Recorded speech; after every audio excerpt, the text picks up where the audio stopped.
कोशिका।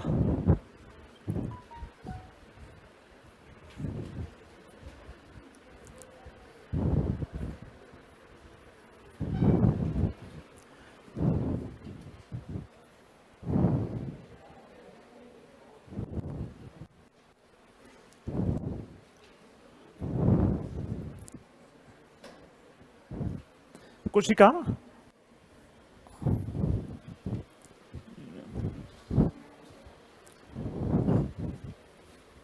ये लाइट कुछ कम नहीं हो सकती है?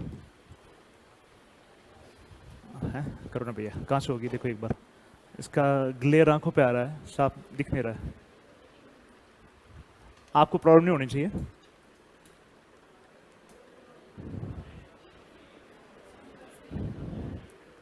आपको दिखने में कोई प्रॉब्लम तो नहीं है? बस तो ठीक है, एक और कम कर लो, एक दो और कम कर।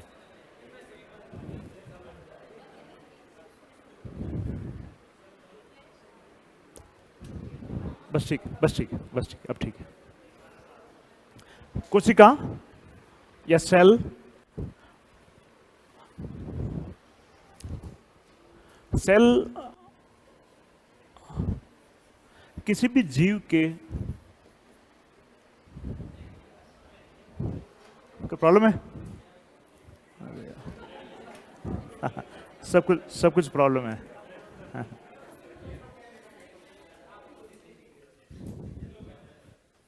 चलो, जीव के जो शरीर है ना, जीव के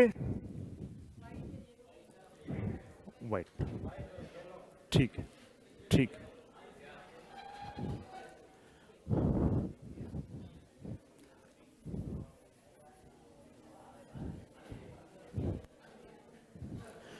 जीव का जो शरीर है, जीव के शरीर की संरचनात्मक और क्रियात्मक इकाई एक कोशिका है ना? जीव के शरीर की संरचनात्मक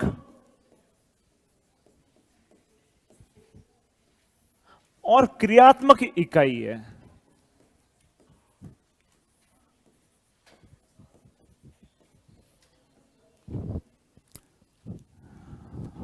कोई भी सजीव है, उसके शरीर की संरचनात्मक का क्या मतलब हो गया? उसके जो पूरी जो संरचना है, पूरा जो बॉडी है, बॉडी की पूरी जो संरचना है, उसका आधार एक सेल है, एक कोशिका है। जिस तरह से मकान का आधार एक ईंट है ना? ईंटों को मिलाकर, ईंटों को आपस में जोड़कर विभिन्न आकार अपन देते हैं, है ना? और मकान पूरा बनाते हैं अपन। अलग अलग जो भी अलग अलग प्रकार के शरीर या अलग अलग प्रकार के मकान हमें नजर आते हैं, उन सबका आधार तो एक ईंट ही है ना?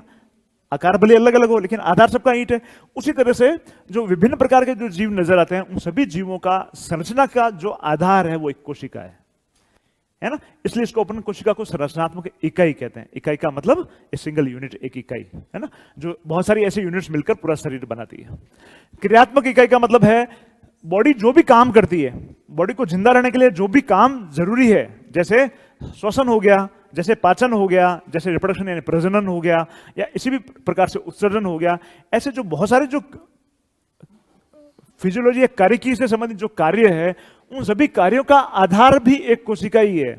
जो एक होल जीव के रूप में, होल एनिमल के रूप में जो हम सारे इस प्रकार के जो जिंदा रहने के लिए जरूरी कार्य करते हैं, वो सारे के सारे कार्य कोशिका भी अपने स्तर पर करती है।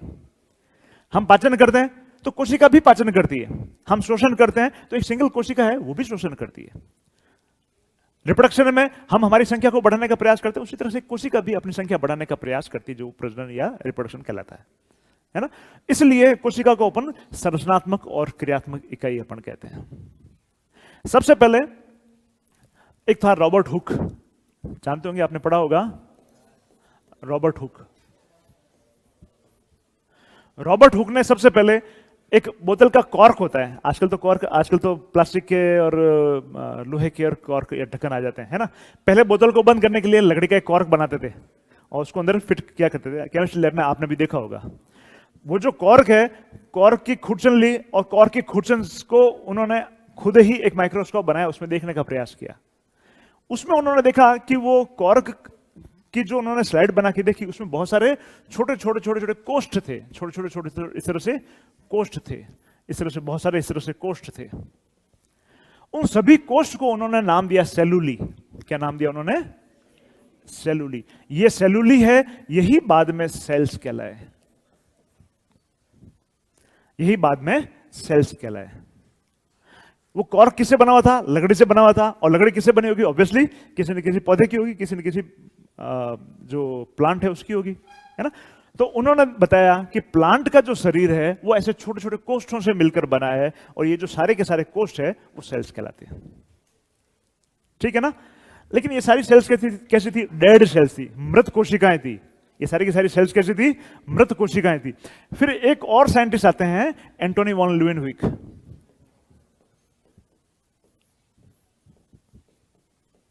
एंटोनी वॉन ल्यूवेनहुइक।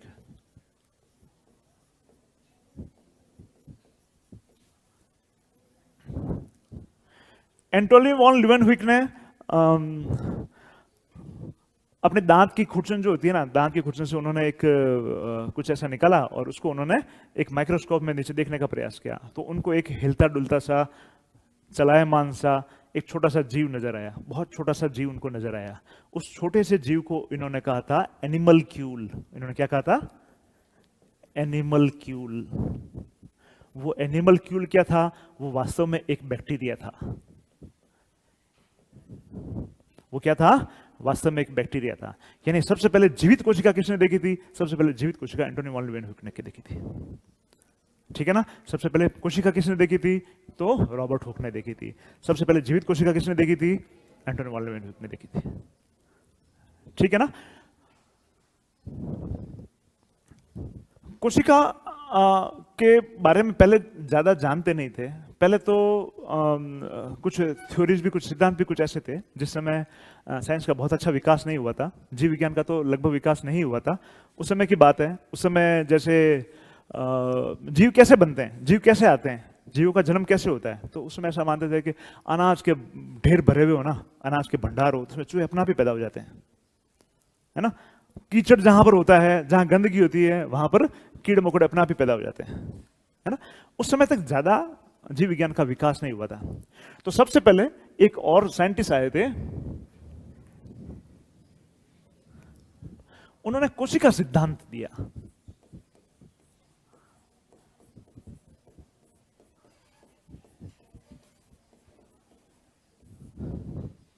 कोशिका सिद्धांत दिया। दो साइंटिस्ट इसमें अपन कोशिका सिद्धांत में याद करते हैं। एक तो है स्लाइडन। स्लाइडन एक बॉटनिस्ट थे, एक वनस्पति विज्ञानी थे, है ना।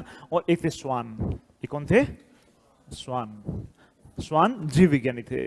स्वान एक तरीके से प्राणी विज्ञानी थे, अपन कह सकते हैं। स्लाइडन और स्वान ने सबसे पहले कोशिका सिद्धांत दिया।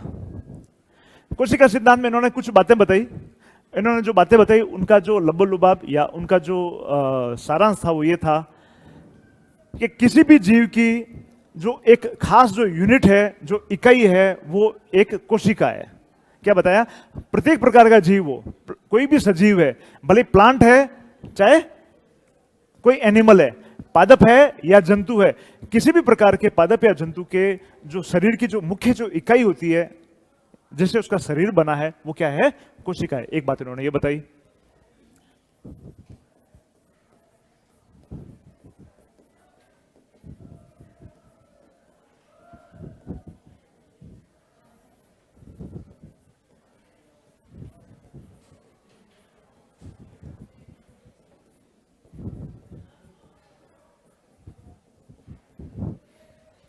शरीर की जो संरचनात्मक इकाई है वो एक कोशिका होती है। दूसरी बात इन्होंने बताई कि एक जो कोशिका है वो अपनी पूर्ववर्ती कोशिका से ही जन्म लेगी। यानी यहां पर उन्होंने एक चीज स्थापित करने का प्रयास किया कि अनायास कुछ नहीं होता है, अचानक या अपने आप कुछ नहीं होता है। यहां पर एक सेल से ही दूसरी सेल बनेगी। दूसरी जो नई सेल बनेगी किससे बनेगी? अपने पूर्ववर्ती कोई सेल है, अपने पूर्ववर्ती सेल में विभाजन से या अपने पूर्ववर्ती सेल में प्रजनन से नई सेल्स बनेगी, है ना। तो कोशिका सिद्धांत जो था, कोशिका सिद्धांत में स्लाइडर और स्वान ने दूसरी बात बताई थी कि एक कोशिका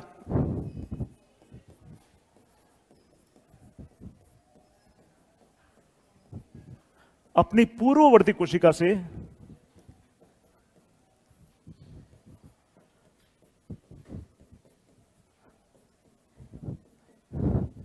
ही बनती है।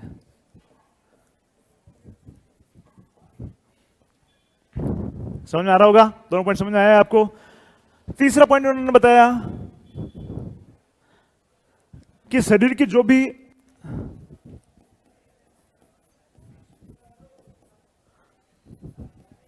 कि उपापचय, उपापचय का मतलब है, उपापचय दो शब्दों से मिलकर बना है। उपापचय उपचय और अपचय दो शब्दों से मिलकर बना है। उपचय और अपचय यानी एक तो ऐसा शब्द है जिसमें अपन ये समझते हैं कि नए नए जटिल अणु बनते हैं, है ना, वो तो है, हो गया उपचय। और अपचय का मतलब क्या हो गया, जटिल अणुओं का छोटे छोटे अणुओं में टूटना, यह है अपचय। सृजनात्मक जो भी है वो उपचय है, लेकिन विनाशात्मक जो क्रियाएं जो हमारे शरीर में होती है वो क्या है, अपचय है। तो हमारे शरीर में जितने भी जो क्रियाएं होती है वो सभी उपापचयी क्रियाएं हैं। और इन उपापचयी क्रियाओं का, शरीर के उपापचयी क्रियाओं का आधार जो है वो एक कोशिका है।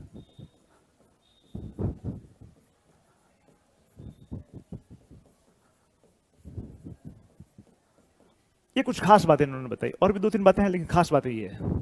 ये था कोशिका सिद्धांत, जो किसने दिया था, स्लाइडेन और स्वान ने दिया था। आपको याद क्या रखना है, कोशिका सिद्धांत किसने दिया था, स्लाइडेन और स्वान ने दिया था। देखो मेन से नहीं, प्री में भी ये सब्जेक्ट है, तो थोड़े फैक्ट भी हमें साथ साथ में हमें ध्यान रखने पड़ेंगे, ठीक है। इसी तरह से एक सिद्धांत और आता है, जीव द्रव्य सिद्धांत।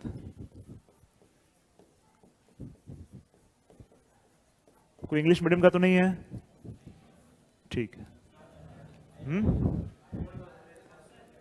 नहीं मैं चला लूंगा, लेकिन आप परेशान नहीं हो जाओ, इसलिए चलेगा, ठीक है। तो जीव द्रव्य सिद्धांत, जिसको अपन प्रोटोप्लाज्मिक थ्योरी कहते हैं,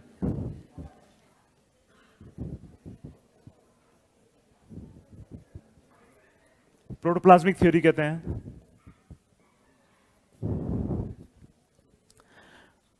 ये दिया था शुल्ज ने। ये किसने दिया था, मैक्स शुल्ज करके थे साइंटिस्ट, उन्होंने दिया था। शुल्ज ने बताया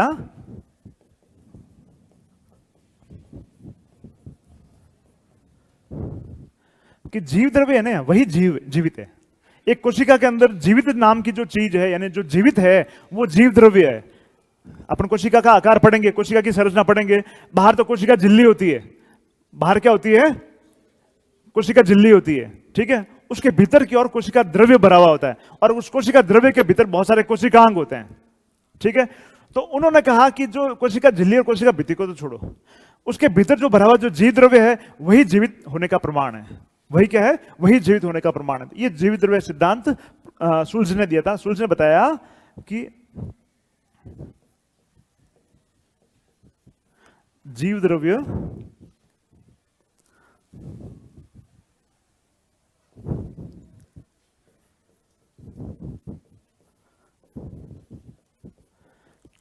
क्योंकि जीव, हम जो सभी उपापचय क्रियाओं की बात करते हैं, सारी की सारी उपापचय क्रिया कहां पर होती है, जीव द्रव्य में होती है।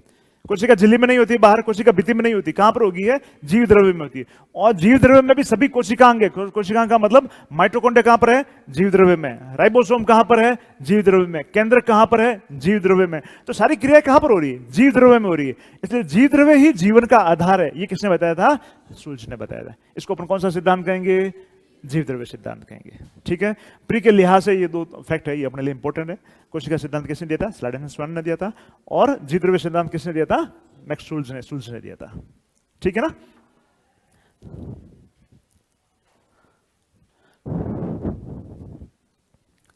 और अपन इसमें बात करें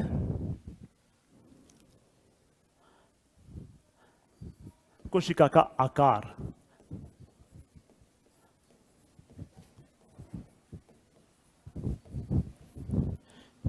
कोशिका का आकार, कोशिका का आकार में बहुत छोटी से छोटी कोशिका है।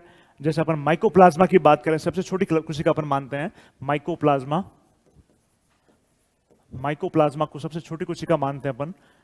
इसका जो आकार है करीब 0.3 माइक्रोमीटर है। कितना है, 0.3 माइक्रोमीटर आकार है इसका, यानी 1 माइक्रोमीटर से भी कम आकार है इसका। 1 माइक्रोमीटर का भी 0.3 माइक्रोमीटर, यानी 1 माइक्रोमीटर का भी तीजा हिस्सा है ये माइकोप्लाज्मा का आकार होता है, ठीक है। इसी तरह से अगर अपन बात करें एक बैक्टीरिया की जो सेल है, एक जीवाणु की जो सेल है, वो करीब 3 से 5 माइक्रोमीटर के आसपास की होती है। माइक्रोमीटर की सेल, माइक्रोमीटर पे 3 से 5 माइक्रोमीटर की एक बैक्टीरिया की सेल होती है। एक जीवाणु की अपन बात करें, बहुत अलग अलग प्रकार के जीवाणु होते हैं। एक सामान्य जीवाणु 3 से 5 माइक्रोमीटर का होता है। इसी तरह से एक हमारे आरबीसी की बात करें अपन, आरबीसी का मतलब हमारी रेड ब्लड सेल या रेड ब्लड कॉर्पसेल्स जो है, हमारी लाल रक्त कणिका जो है, उसका आकार 7 माइक्रोमीटर के आसपास होता है। माइक्रोमीटर तो समझते हैं ना? माइक्रोमीटर का क्या मतलब है?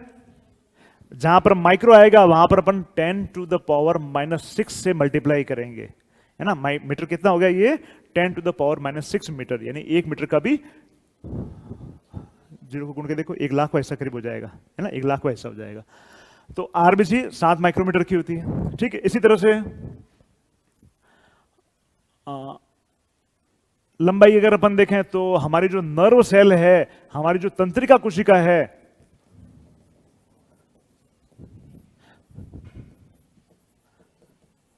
जिसको अपन एक न्यूरॉन कहते हैं, जिसको अपन क्या कहते हैं, हमारे मस्तिष्क में, हमारी मेरुरज्जु में, हमारी जो संवेदनाएं पहुंचाने वाली जो तंत्रिकाएं हैं, वो सारी तंत्रिकाएं किससे बनी हैं? न्यूरॉन्स या तंत्रिका कोशिकाओं से बनी है। ये तंत्रिका कोशिकाएं कुछ मीटर तक भी लंबी हो सकती है। कितनी हो सकती है? 1 मीटर से भी लंबी हो सकती है। एक कोशिका 1 मीटर से भी लंबी हो सकती है। सबसे बड़ी कोशिका की अगर अपन बात करें,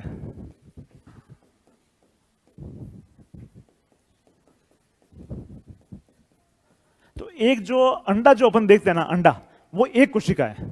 जो अपन अंडे देखते हैं ना, एग्स, वो एग्स एक कोशिका है। पक्षी का एक अंडा देखेंगे अपन तो वो एक कोशिका है ना। जहां पर माइक्रोमीटर की बात कर रहे हैं वहां पर अंडा तो हम आराम से विजिबल, आंखों से विजिबल, क्या हमारे आंखों से हम उसको नाप भी सकते हैं, उसका मेजरमेंट भी ले सकते हैं। इतना बड़ा एक कोशिका हो सकती है। इसी तरह से अंडे की अपन बात करें तो जो शुतुरमुर्ग का जो अंडा है,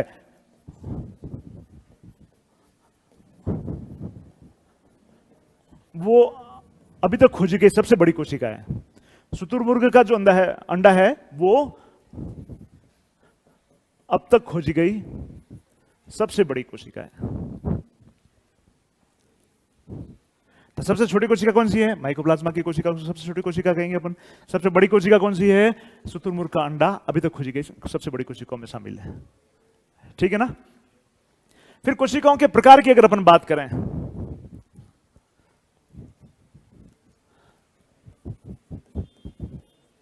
अपन सब लिख लेंगे साथ में ना, अभी थोड़ा सा अपन समझ लेते हैं।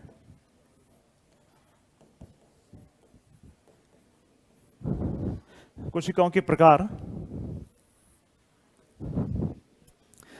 में एक बहुत महत्वपूर्ण अपन क्वेश्चन यहां पर डिस्कस करेंगे। ये क्वेश्चन 5 नंबर के क्वेश्चन में पूछा जा सकता है, 2 नंबर के क्वेश्चन में भी आ सकता है, 5 नंबर के क्वेश्चन में भी आ सकता है। इसे थोड़ा सा हमें ध्यान देना है। कोशिकाएं, जितने भी प्रकार की कोशिकाएं अभी अपन ने डिस्कस की वो भी, और विभिन्न प्रकार के जंतुओं और पादपों और हमारे पृथ्वी पर मिलने वाली विभिन्न प्रकार की कोशिकाओं को अपन 2 प्रकारों में डिवाइड कर सकते हैं। एक तो है प्रोकैरियोटिक कोशिका,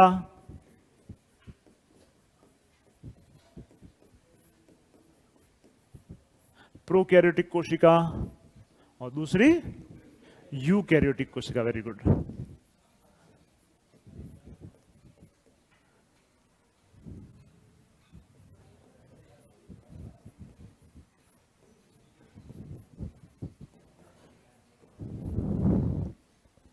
प्रोकैरियोटिक कोशिका और यूकैरियोटिक कोशिका। देखो अब ये शब्द कैसे बना है, इंग्लिश में अगर देखें अपन तो प्रो कैरियोटिक। प्रो का मतलब है प्राइमिटिव, प्रो का मतलब है आद्य, प्रो का मतलब है बहुत पुराना। प्रो का मतलब क्या है? बहुत पुराना या आद्य, ओल्ड, ठीक है। और जो कैरियोटिक जो वर्ड आया है यह है कैरियन से। ये किससे आया है? कैरियन से। और कैरियन का मतलब होता है केंद्रक। कैरियन का मतलब होता है केंद्रक। ये तो अजीब बात देखी थी मैंने। पाली से जब मैं निकला तो मुझे लगा यार बाड़मेर जा रहा हूं, ऐसी भयंकर गर्मी में बाड़मेर जा रहा हूं, पसीने पसीने हो जाऊंगा। रोज अखबार और डराता था 46 डिग्री 47 डिग्री टेम्परेचर है, लेकिन जब बस से उतरा तो यार मैंने कहा ये तो ठीक है यार, आज तो बारिश हो रही, माउंट आबू बना हुआ है। तो चलो प्रोकैरियोटिक कोशिका, प्रोकैरियोटिका, यहां पर जो शब्द है, शब्द को अपन स्प्लिट करके देखें, शब्द को तोड़ के देखें। प्रो का मतलब क्या है?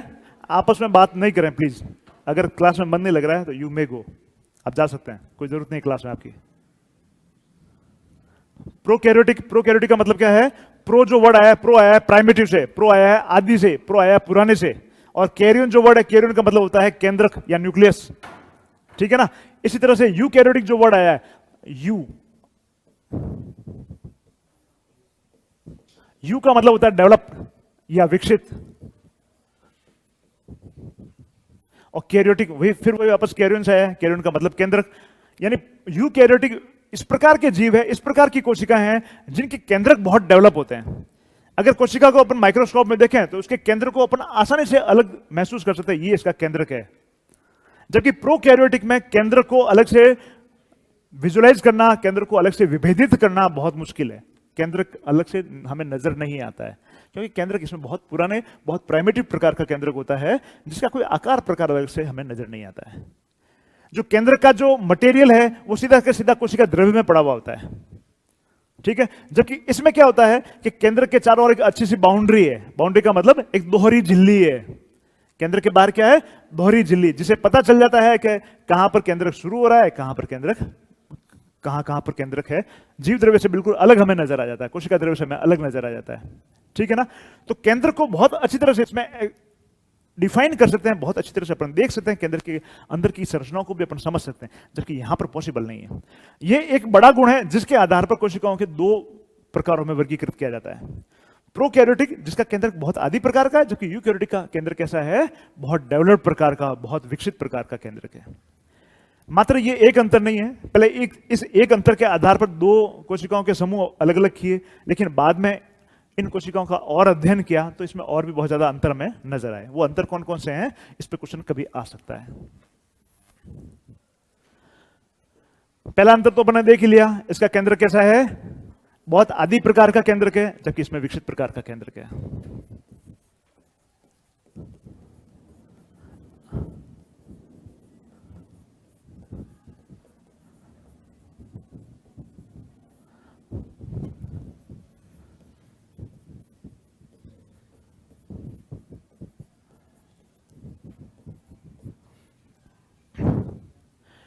दूसरा बड़ा अंतर है कि प्रोकैरियोटिक जो भी कोशिका है, प्रोकैरियोटिक कोशिका में जो कोशिकांग पाए जाते हैं, भाई बाहर की ओर कोशिका झिल्ली होगी, कोशिका झिल्ली के भीतर कोशिकांग होते, कोशिका अंग यानी कोशिका के अंग होंगे उसके भीतर, है ना।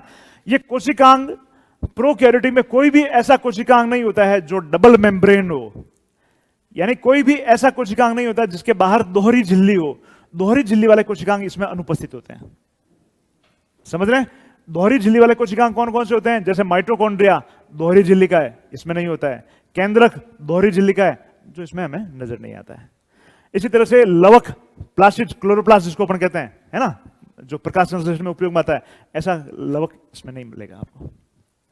यानी दोहरी झिल्ली वाले जो भी कोशिकांग है प्रोकैरियोटिक में नहीं होते हैं, आपको ये बात याद रखनी है, ठीक है। और दोहरी झिल्ली वाले कोशिकांग कौन कौन से होते हैं? तीन नाम आप याद रख लो, माइटोकॉन्ड्रिया, लवक और केंद्रक, ठीक है ना। ये तीनों प्रकार के कोशिकांग इसमें नहीं होंगे, जबकि इसमें ये होंगे, ठीक है। तो दूसरा बड़ा अंतर अपन क्या लिख रहे हैं? दोहरी झिल्ली वाले कोशिकांगों का अभाव।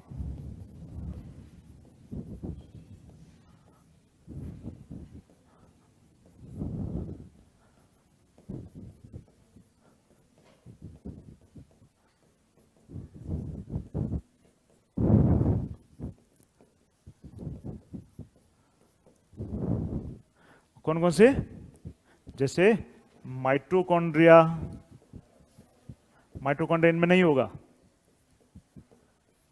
लवक, केंद्रक, ये अब्सेंट होंगे। ये कैसे होंगे?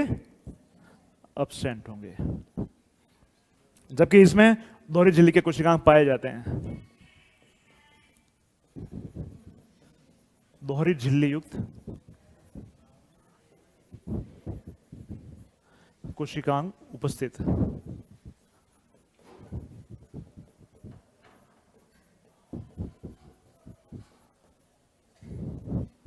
यानी माइटोकॉन्ड्रिया उपस्थित है, लवक इसमें उपस्थित है और केंद्रक इसमें उपस्थित है, ठीक है ना। तीसरा बड़ा अंतर है इसमें, तीसरा बड़ा अंतर है प्रोकैरियोटिक और यूकैरियोटिक में राइबोसोम का अंतर है। अपन राइबोसोम आगे पढ़ेंगे, कोशिका के जो स्ट्रक्चर पढ़ेंगे तो इसमें राइबोसोम भी पढ़ेंगे। राइबोसोम एक प्रोटीन की फैक्ट्री है। राइबोसोम प्रोटीन बनाने वाली एक इकाई है। हमारे शरीर में जितने भी प्रोटीन होते हैं वो राइबोसोम बनाती है। राइबोसोम अकेला नहीं बनाता है, लेकिन राइबोसोम प्रोटीन संश्लेषण में भाग लेता है। प्रोटीन संश्लेषण बहुत जटिल प्रकार का एक प्रक्रिया है जिसमें राइबोसोम भी भाग लेता है। ठीक है ना? तो राइबोसोम अलग अलग प्रकार के राइबोसोम होता है। एक होता है 70S, सेडिमेंटेशन की अवसादन के गुणांक के आधार पर इसके वर्गीकरण है 70S, और एक होता है 80S। तो 70S प्रकार का राइबोसोम किसमें मिलता है? प्रोकैरियोटिक में। जबकि यूकैरियोटिक में कैसा राइबोसोम मिलेगा? 80S प्रकार का राइबोसोम मिलेगा। तीसरा अंतर याद रहेगा आपको। तीसरा अंतर कौन सा हो गया? इसमें राइबोसोम कैसा होगा? 70S होगा। इसमें राइबोसोम कैसा होगा? 80S होगा। राइबोसोम्स इसमें कैसे होंगे? 70S प्रकार के होंगे। अभी S क्या है अपन बाद में समझेंगे। जबकि इसमें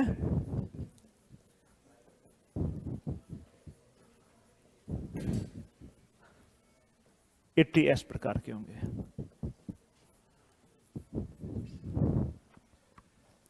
ठीक है?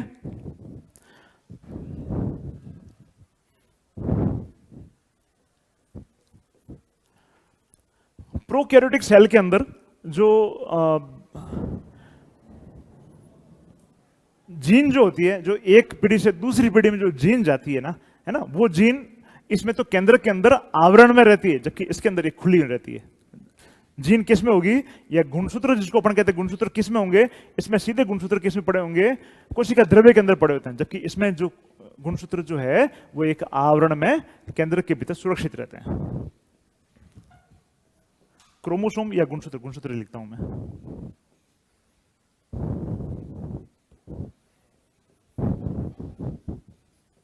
गुणसूत्र क्या है? आनुवांशिक की इकाई, आनुवांशिकता की इकाई है।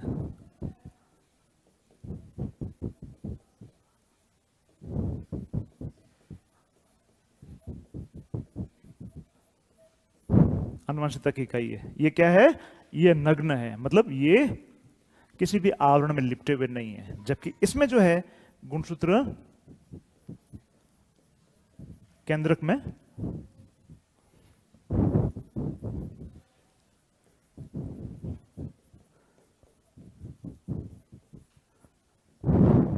ठीक है।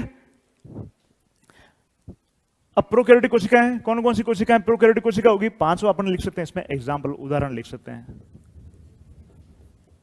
प्रोकैरियोटिक कोशिकाएं कौन कौन सी होती है? कौन सी होती है? बैक्टीरिया, शैवाल। शैवाल, हर शैवाल नहीं होती है, हर शैवाल नहीं होती। शैवाल ठीक है आप, लेकिन हर शैवाल नहीं होती है ना। और बैक्टीरिया, जो भी प्रकार के बैक्टीरिया है, सारे के सारे बैक्टीरिया कैसे होंगे? प्रोकैरियोटिक कोशिका होगी। सभी प्रकार के जो जीवाणु है वो कैसे होंगे? प्रोकैरियोटिक कोशिका होगी।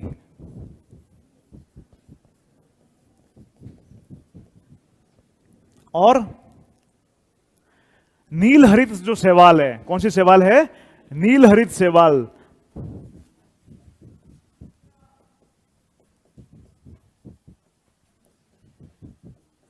इसी तरह से माइकोप्लाज्मा, ये सारे के सारे प्रोकैरियोटिक कोशिकाएं।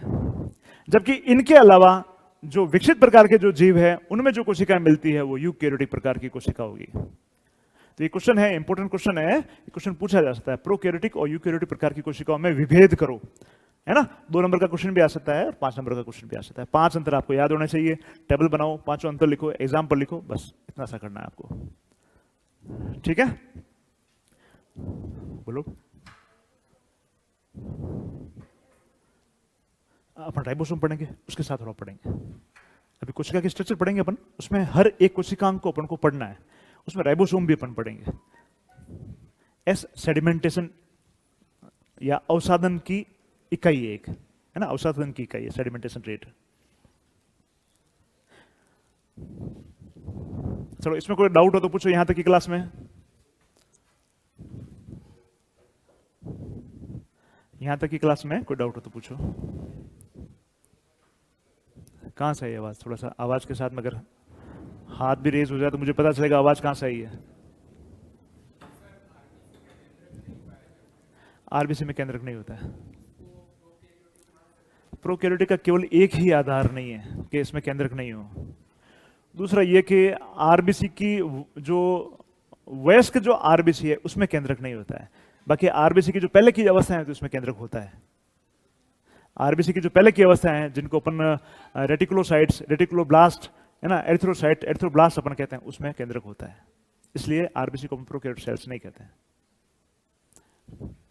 आरबीसी के अंदर कोई कोशिकांग होता ही नहीं है, केंद्रक भी नहीं होता है, उसमें जेनेटिक मटेरियल भी नहीं होता है, उसमें केवल और केवल हीमोग्लोबिन भरा हुआ होता है और कुछ नहीं होता है। लेकिन उसको अपन प्रोकैरियोट नहीं कहेंगे क्योंकि ये उसकी वयस्क अवस्था है। जब ये इसकी मैच्योरेशन, जब इसका परिपक्वन हो रहा था तो परिपक्वन के दौरान जो उसकी अवस्थाएं थी उसमें केंद्रक था। उसके अंदर बहुत सारे सब कोशिकांग भी थे, उसमें माइटोकॉन्ड्रिया भी था, है ना, इसलिए उसको अपन प्रोकैरियोट कोशिका नहीं कहेंगे। और कोई डाउट हो तो पूछो। अच्छा क्वेश्चन था आपका, अच्छा क्वेश्चन था आपका।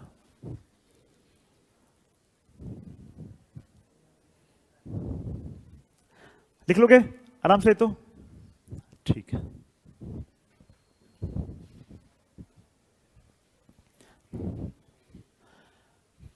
फिर कोशिका की संरचना पढ़ लेते अपन, ताकि छोटे मोटे दूसरे डाउट है वो भी आपके क्लियर हो जाएंगे।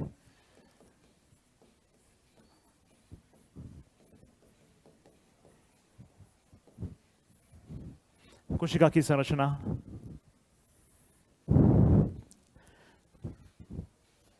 कोशिका की संरचना में हम कोशिका झिल्ली के बारे में पढ़ेंगे, कोशिका भित्ति के बारे में पढ़ेंगे। बाहर की बाउंड्री में तो यही हुआ, फिर उसके भीतर क्या होता है, जीव द्रव्य या कोशिका द्रव्य होता है, उसके बारे में पढ़ेंगे। फिर उसके भीतर मिलने वाले सारे कोशिकांगों के बारे में पढ़ेंगे। ठीक है, तो एक एक करके सबके बारे में अपन पढ़ेंगे। सबसे पहले अपन देख लेते हैं कोशिका झिल्ली के बारे में।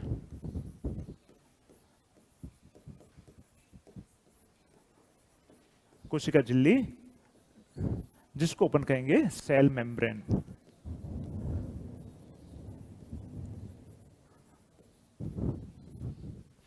कोशिका झिल्ली जिसको सेल मेम्ब्रेन अपन कहते हैं, सेल मेम्ब्रेन के बारे में पढ़ते हैं अपन।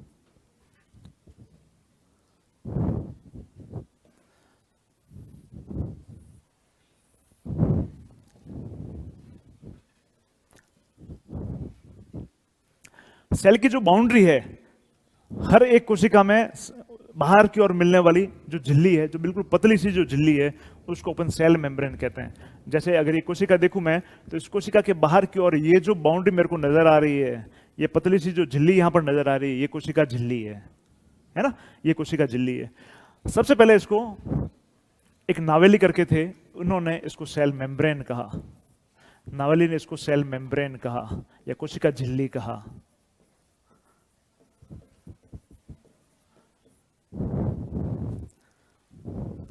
ठीक है, फिर एक थे डायसन। डायसन ने कोशिका झिल्ली का जब समझाया तो उन्होंने बताया कि कोशिका झिल्ली एक सैंडविच के प्रकार की होती है। कोशिका झिल्ली का सैंडविच मॉडल लिया इन्होंने। कौन सा दिया? कोशिका झिल्ली का सैंडविच मॉडल लिया।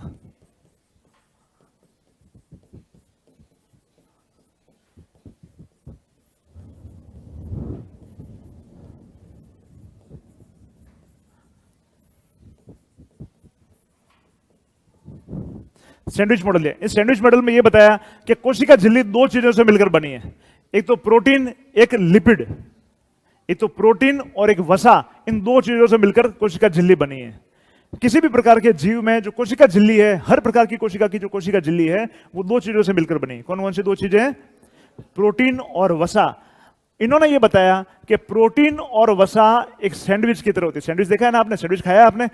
ऊपर और नीचे की ओर तो ब्रेड की स्लाइस होती है और उसके भीतर की ओर बीच में बटर हो सकता है, सब्जियां काटी हुई हो सकती है, या और भी कुछ प्रकार के सैंडविच बनाया जाता है। तो इसी तरह से इन्होंने कहा कि बाहर की ओर दोनों ओर तो प्रोटीन का एक है लेयर और उसके भीतर की ओर बीच में वसा है। इस तरह से सैंडविच के रूप में कोशिका झिल्ली होती है। ठीक है ना। लेकिन बाद में दो वैज्ञानिक और थे, सिंगर और निकोलसन। कौन से वैज्ञानिक थे? सिंगर और निकोलसन। इन्होंने एक अलग मॉडल दिया, वो मॉडल आज भी सबसे ज्यादा मान्य मॉडल है। उन्होंने जो मॉडल दिया उसको अपन कहेंगे फ्लूइड मोज़ेक मॉडल। हम इसी मॉडल को पढ़ेंगे, यही मॉडल हमारे लिए इंपॉर्टेंट है,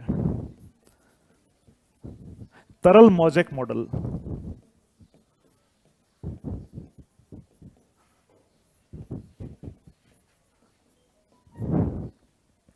कौन सा मॉडल दिया सिंगर निकोलसन ने? तरल मोज़ेक मॉडल या फ्लूइड मोज़ेक मॉडल दिया। इन्होंने जो कोशिका झिल्ली की जो स्ट्रक्चर बताई उसमें इन्होंने बताया, एक तो बात वही रिपीट की कि कोशिका झिल्ली दो चीजों से मिलकर बनी है, एक तो है लिपिड यानी वसा,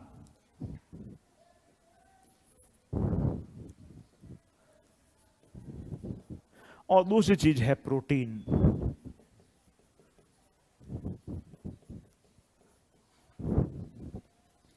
वसा के अलग अलग प्रकार हैं, जिसमें जो मुख्य जो वसा इसमें होती है वो होती है फास्फोलिपिड। मुख्य वसा कौन सी होती है इसमें? फास्फोलिपिड होती है। मुख्य वसा इसमें कौन सी होती है? फास्फोलिपिड होती है। ठीक है, फास्फोलिपिड में इन्होंने कहा कि फास्फोलिपिड की दो लेयर होगी। फास्फोलिपिड की कितनी लेयर होगी? दो लेयर होगी फास्फोलिपिड की लेयर।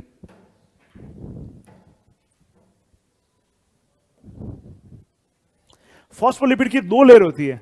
फास्फोलिपिड के बहुत सारे अणु आपस में इस तरह से व्यवस्थित होते हैं कि फास्फोलिपिड, मैं यहां पर स्ट्रक्चर बना रहा हूं एक,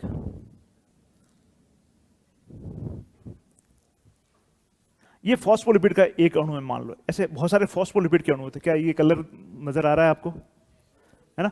तो फास्फोलिपिड की दो लेयर होती है। जैसे ये फास्फोलिपिड की एक लेयर है, दूसरी फास्फोलिपिड की लेयर इसी तरह से एक लेयर और होगी।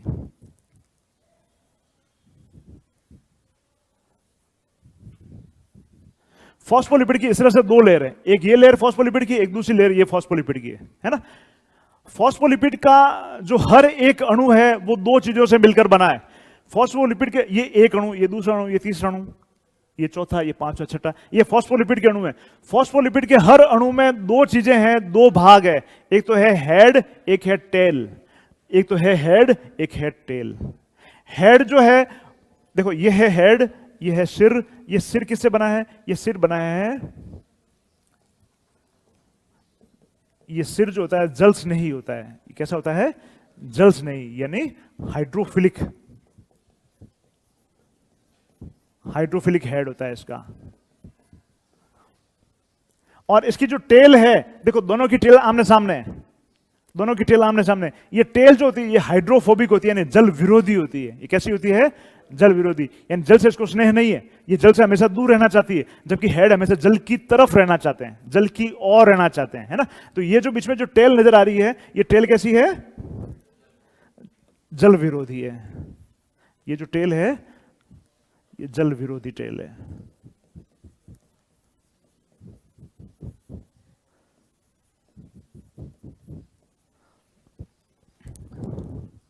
अब देखो ये कोशिका झिल्ली है, तो कोशिका झिल्ली के भीतर क्या होगा? कोशिका द्रव्य होगा। और कोशिका द्रव्य का मुख्य आधार क्या होता है? पानी तो होता है। कोशिका द्रव्य में अधिकतर पानी ही तो होता है। देखो पानी की तरफ ये रहेगा हमेशा। ठीक है, इसी तरह से कोशिका के बाहर क्या होगा? कोशिका के बाहर भी अंतर कोशिकीय पदार्थ होता है, उसमें भी पानी होता है। यानी ये दोनों जो हेड है ये किसकी तरफ है? पानी की तरफ है। दोनों हेड किसकी तरफ है? पानी की तरफ है। जबकि जो ये टेल है ये किसकी तरफ है? पानी से दूर है। भीतर से, भीतर पानी है लेकिन ये भीतर की तरफ नहीं है, दूर है। यानी हर एक वसा का जो फास्फोलिपिड का एक अणु है, हर फास्फोलिपिड के अणु के दो भाग होते हैं। एक तो होता है जल स्नेही भाग, एक होता है जल विरोधी भाग। जल स्नेही भाग हमेशा दोनों एंड की ओर, बाहर की ओर और भीतर की ओर इस तरह से होंगे। ठीक है, जबकि जो जल विरोधी जो भाग है वो भीतर की बिल्कुल यूं बीच में होते हैं, जहां आसपास कहीं जल नहीं होता है। ठीक है, इस तरह से इस दो लेयर के अंदर फास्फोलिपिड के अणु इस तरह से जमे हुए होते हैं। समझ में आया होगा? अपने देखा कि कोशिका झिल्ली किन दो पदार्थों से मिलकर बनी है?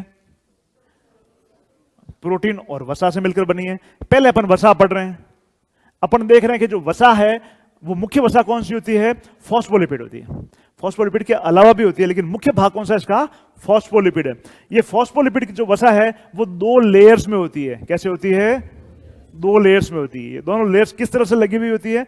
इन दोनों लेयर में हम देखेंगे कि इनके हेड है वो बाहर की ओर, जबकि इन दोनों की जो टेल जो भाग है वो एक दूसरे के पास पास होते हैं। ठीक है, हेड जो है वो जल स्नेही है, इसका भी हेड जल्स नहीं है, इसका भी हेड जल्स नहीं है। ठीक है, ये एक तो कोशिका द्रव्य की तरफ है, दूसरा बाहर की तरफ है, जबकि जो टेल जो है वो जल विरोधी है, यानी हाइड्रोफोबिक है। ये हाइड्रोफिलिक है, ये हाइड्रोफोबिक है। फोबिया यानी डर लगना, है ना, इसको जल से डर लगता है। फिलिक का मतलब स्नेह, एफिनिटी, स्नेह यानी जल स्नेही है।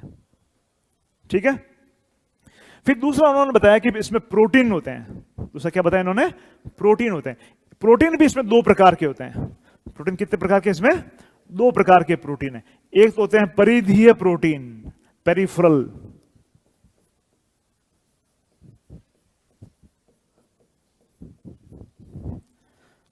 और एक इसके अंदर धसे हुए प्रोटीन होते हैं,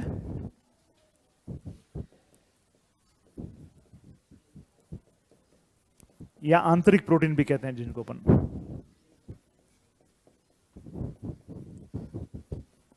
आंतरिक प्रोटीन भी कहते हैं। इसका मैं आगे के पेज पे थोड़ा सा डिटेल में इसका डायग्राम बना दूं, उस डायग्राम से थोड़ा सा समझ में आएगा आपको।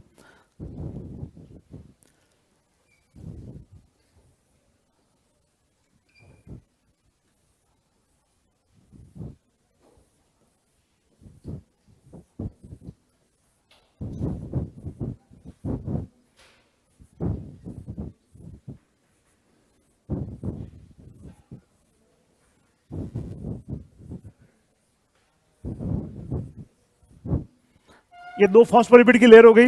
ये हेड है जो हाइड्रोफिलिक है, ये टेल है जो हाइड्रोफोबिक है। ठीक है, अब फिर दो प्रकार के प्रोटीन की बात कर रहे हैं। इसमें दो प्रकार के प्रोटीन किस तरह से लगे हुए होंगे आप देखें। कुछ तो प्रोटीन ऐसे होते हैं जो यहां पर लगे हुए हैं, जैसे ये यहां पर एक प्रोटीन लगा हुआ है, एक प्रोटीन यहां पर इस तरह से लगा हुआ है। कुछ इस तरह से प्रोटीन होंगे, और कुछ प्रोटीन ऐसे होंगे जो इसके अंदर इस तरह से गड़े हुए होते हैं। इसकी पूरी मोटाई के साथ में इस तरह से गड़े हुए प्रोटीन होते हैं।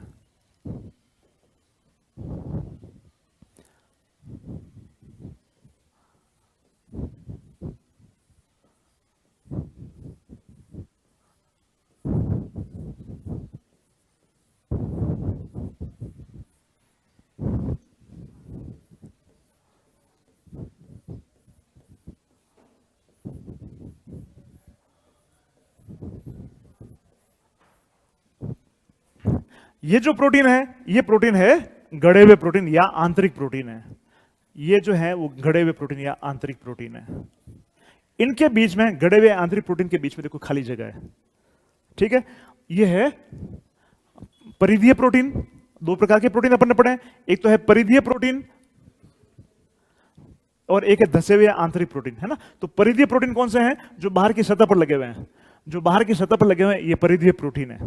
ठीक है, जबकि जो उसकी पूरी मोटाई के अंदर जो गड़े हुए प्रोटीन है, जो बाहर से भीतर तक प्रोटीन गड़े हुए हैं, उनको अपन कहेंगे आंतरिक प्रोटीन। ठीक है ना। आंतरिक प्रोटीन यहां पर इस तरह से एक रास्ता बनाते हैं, देख रहे हैं अपन, ये बीच में एक रास्ता बन गया। ठीक है, कोशिका के बाहर से भीतर या भीतर से बाहर अगर कोई पदार्थ जाता है तो उसको इसमें से होकर पास होना होता है। कोशिका में या कोशिका के बाहर जो पदार्थ होते हैं, वो पदार्थ भी दो तरह के पदार्थ होते हैं। या तो पदार्थ ऐसे होंगे जो जल में विलय हो जाएंगे, या पदार्थ ऐसे होंगे जो वसा में विलय होंगे। तो जो वसा में विलय पदार्थ है उनकी तो कोई टेंशन नहीं है। वसा में विलय पदार्थ तो आराम से बाहर से भीतर इसमें से होकर चले जाएंगे, क्योंकि ये क्या है, ये क्या है, ये कौन सा पदार्थ है, वसा ही तो है। तो वसा में जो विलय है इसमें विलय हो जाएंगे, इधर आ जाएंगे, या इधर से बाहर जाना तो भी चले जाएंगे। यानी वसा में विलय पदार्थों के आवागमन में कोई प्रॉब्लम नहीं है। प्रॉब्लम किसके आवागमन में है? पानी में जो घुलने वाले जो पदार्थ है उनके आवागमन में प्रॉब्लम है। क्या वसा में पानी घुल जाता है? क्या पानी के भीतर तेल की एक बूंद डालो तो क्या उसमें विलय हो जाएगी क्या वो? या तेल के अंदर पानी की एक बूंद डालो तो विलय हो जाएगी क्या?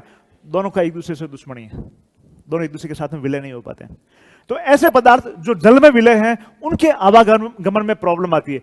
तो उनके आवागमन को आसान करने के लिए ये जो केंद्रीय प्रोटीन या जो आंतरिक जो प्रोटीन है, आंतरिक प्रोटीन ये इस तरह से चैनल बनाते हैं। ये क्या बनाते हैं? एक मार्ग या चैनल बनाते हैं। इस चैनल से होते हुए जो जल विलय जो पदार्थ हैं, जल विलय पदार्थों का आवागमन या एक्सचेंज इसमें आसानी से हो सकता है। ठीक है, तो प्रोटीन का महत्व आपको समझ में आया है। प्रोटीन का महत्व क्या है? आंतरिक जो प्रोटीन है, आंतरिक प्रोटीन इसमें कुछ चैनल्स बनाते हैं। क्या बनाएंगे? चैनल्स या मार्ग बनाते हैं। उन मार्ग में से होते हुए जल विलय पदार्थों का कोशिका के भीतर और बाहर आवागमन आसानी से हो पाता है। ठीक है, इसके अलावा ये जो बाहर की ओर जो प्रोटीन देख रहे हो, इन प्रोटीन का भी एक महत्व है, इन प्रोटीन का भी एक महत्व है। ये जो प्रोटीन है, ये प्रोटीन कोशिका को पहचानने में मदद करते हैं, ये कोशिका की पहचान बनाते हैं, ये कोशिका की पहचान बनाते हैं। जैसे विभिन्न प्रकार की जो बीमारियां हैं, विभिन्न प्रकार की बीमारियों में हम कोशिका को पहचानने का प्रयास करते हैं, वो इसी से प्रयास करते हैं। ये जो प्रोटीन है, ये एंटीजन का काम भी करते हैं। आपने देखा है किसी का ब्लड ग्रुप ओ है, किसी का ब्लड ग्रुप ए है, किसी का ब्लड ग्रुप बी है, आपने देखा है ना, पढ़ा है ना, अपन और भी इसमें पढ़ेंगे। तो वो जो ए बी और जो अपन बात करते हैं ना, ये सारे के सारे क्या है, ये सारे के सारे सेल मेम्ब्रेन पर, आरबीसी की सेल मेम्ब्रेन पर लगे हुए प्रोटीन हो सकते हैं, या कोई और प्रकार के ग्लाइकोलिपिड हो सकते हैं, है ना। तो ये जो चीजें सेल के सरफेस पे लगी हुई जो चीजें हैं, ये सेल के पहचानने में हमें मदद करती है। जिस तरह से आरबीसी पे लगी हुई चीजें आरबीसी के लिए ब्लड ग्रुप का निर्माण करती है, उसी तरह से और भी जो बहुत प्रकार की अलग अलग प्रकार की सेल्स है, उनको पहचानने में इनका उपयोग किया जा सकता है। जैसे किसी सेल को देखकर ये पहचाना जाता है कि ये लीवर का कैंसर है जो यहां पर पहुंच गया है।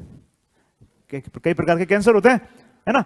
पता चलता है कि एक पेट में एक गांठ सी उठी, चेक करवाने गया तो उसका एक टुकड़ा लिया, टुकड़ा लेने के बाद में उसकी जांच की तो पता चला कि ये यहां तो कहीं से आया है, ये यहां का कैंसर मूल कैंसर नहीं है, ये कैंसर तो कहीं और जगह पर पैदा हुआ है जो पहुंच गया है यहां पर, यहां तक फैल गया है। ये कैसे पता चला कि वो कहीं और का कैंसर था? ये सेल पे लगे हुए ये जो प्रोटीन है, इनका एनालिसिस करने के बाद ये पता चलता है कि कहां का प्रोटीन, कहां का कैंसर था। यानी सेल को पहचानने में, ये समझ आ रहा है, सेल को पहचानने में ये बाहर के प्रोटीन उपयोग में आते हैं। और सेल को दृढ़ता प्रदान करने का काम भी इन प्रोटीन का होता है। ठीक है, तो सेल मेम्ब्रेन की स्ट्रक्चर में दो खास चीजें, वसा और प्रोटीन। वसा है, फॉस्फोलिपिड है, फॉस्फोलिपिड की दो लेयर है, हाइड्रोफोबिक और हाइड्रोफोबिक एंड है, इन दो के बारे में अपन बात करेंगे। ठीक है, फिर प्रोटीन है, प्रोटीन में दो तरह की प्रोटीन है, एक तो बाहरी या परिधीय प्रोटीन है, और दूसरी आंतरिक या धसी हुई प्रोटीन है, या केंद्रीय प्रोटीन है। बाहरी जो प्रोटीन है, ये सेल की विशेषताएं बनाती है, सेल की पहचान बनाती है, और सेल को दृढ़ता प्रदान करने का काम भी करती है। जबकि ये जो प्रोटीन है, ये सेल मेम्ब्रेन में कुछ चैनल्स या कुछ मार्ग बनाती है, जिनसे होकर जल विलय जो पदार्थ है उनका आवागमन आसानी से हो सकता है। ये मॉडल किसने दिया था? सिंगर एंड निकोलसन ने दिया था। ये किसने दिया था? Singer and Nicolson. इस मॉडल को अपन किस नाम से जानते हैं? फ्लूइड मोज़ेक मॉडल या तरल मोज़ेक मॉडल के नाम से जानते हैं। उन्होंने बताया कि जो मोटाई है इसकी, ये करीब 75 एंगस्ट्रॉम के आसपास होती है। कितनी होती है? 75 एंगस्ट्रॉम के आसपास इसकी मोटाई होती है।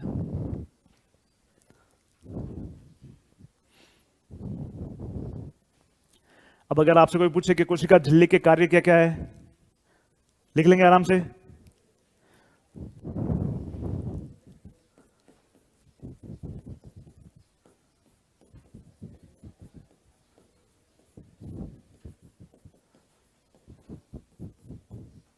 कोशिका झिल्ली के कार्य, कोशिका झिल्ली के कार्य में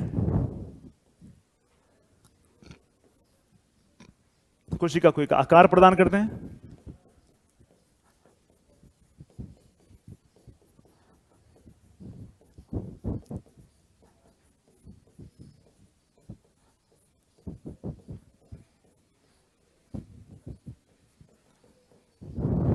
और बाउंड्री होती है। बाउंड्री क्या करती है? बाकी सब चीजों से इसको अलग करेगी ना।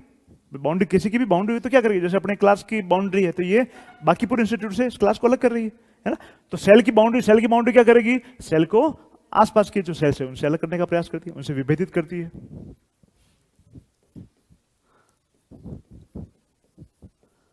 अन्य कोशिकाओं से विभेदित करती है।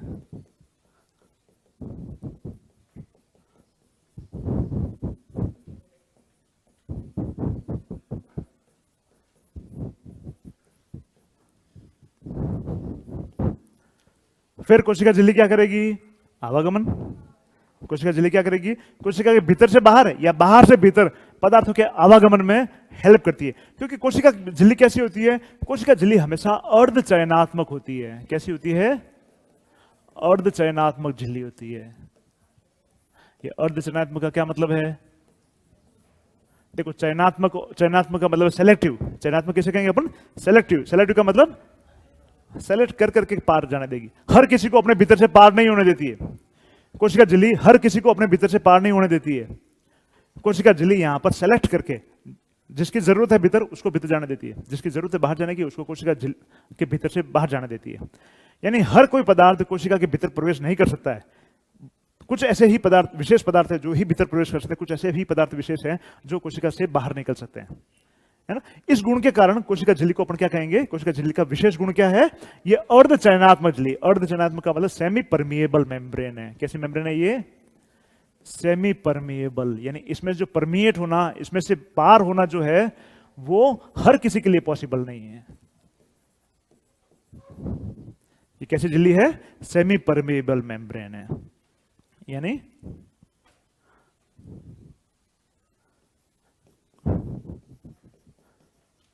कोशिका के अंदर बाहर पदार्थों का आवागमन है।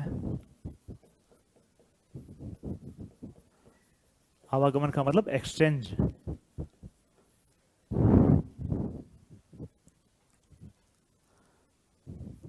इस झिल्ली द्वारा होता है।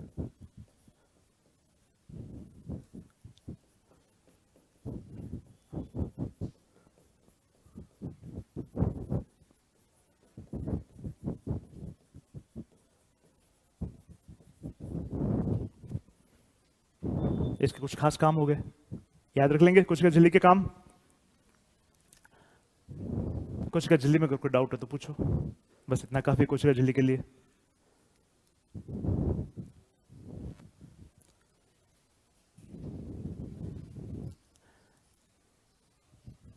Singer Nicolson fluid mosaic model, ठीक है। फिर उन्होंने कैसे बताया, दो चीजें, लिपिड और प्रोटीन।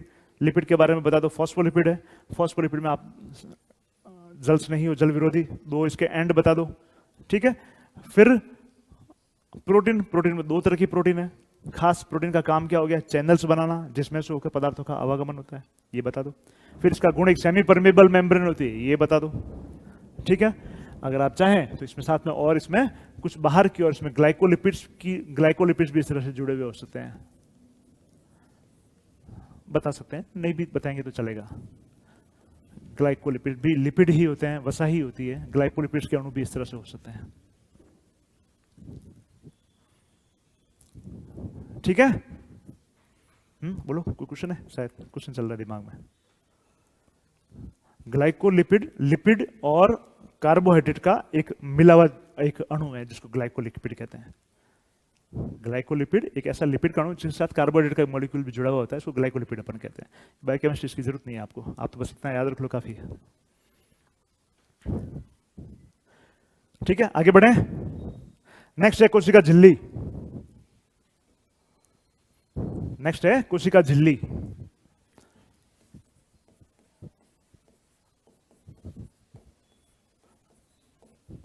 सॉरी, कोशिका भित्ति है ना।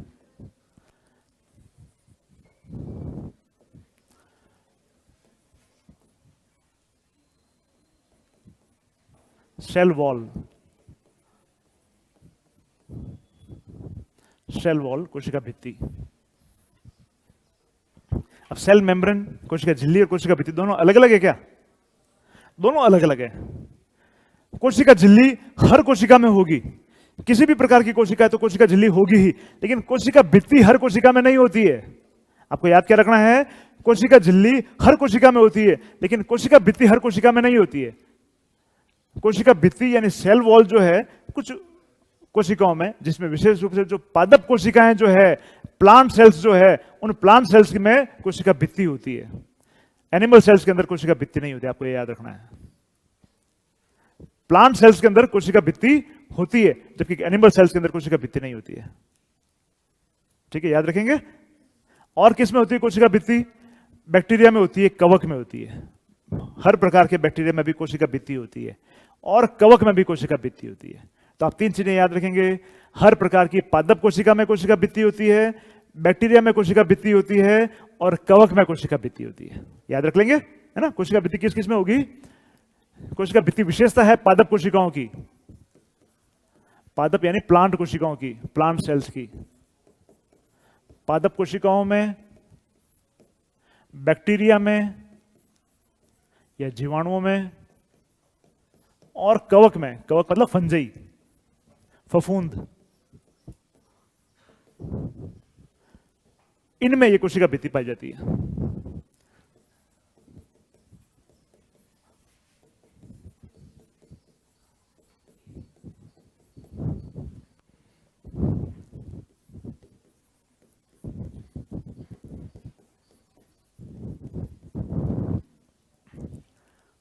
ठीक है। अब कोशिका झिल्ली किस किस से बनी हुई है?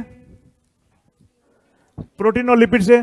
जबकि यहां पर कोशिका भित्ति है कुछ और अलग प्रकार के निर्जीव पदार्थों से बनी हुई थी, बिल्कुल निर्जीव प्रकार के पदार्थ है, बिल्कुल अलग प्रकार के पदार्थ है, जैसे सेलुलोज,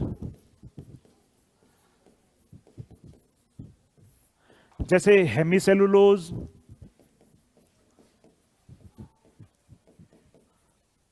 जैसे पेक्टिन, जैसे काइटिन आदि पदार्थों से बनी हुई होती है।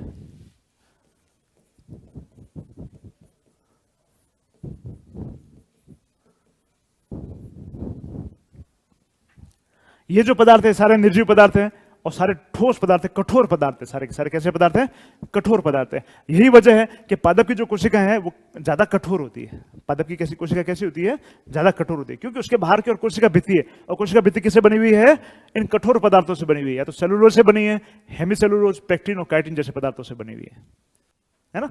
तो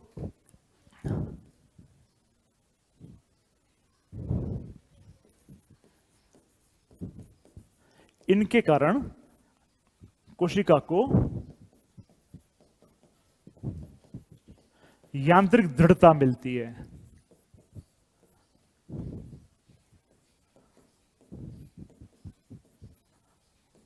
यांत्रिक दृढ़ता मिलती है।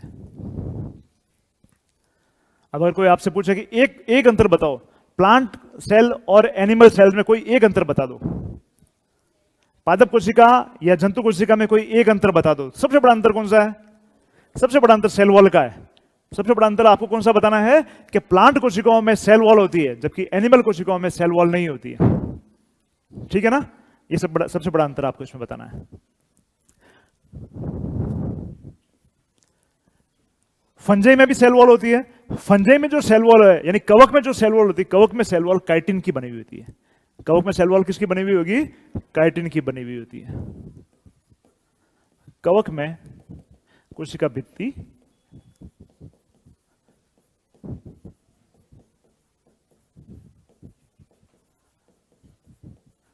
काइटिन की बनी होती है।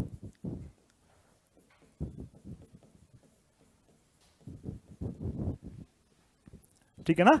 कवक की जो कोशिका भित्ति काइटिन की बनी होती है। बाकी जो सारे जो प्लांट सेल है, बाकी प्लांट सेल में सेलुलोज, हेमीसेलुलोज, पेक्टिन की बनी हुई होती है।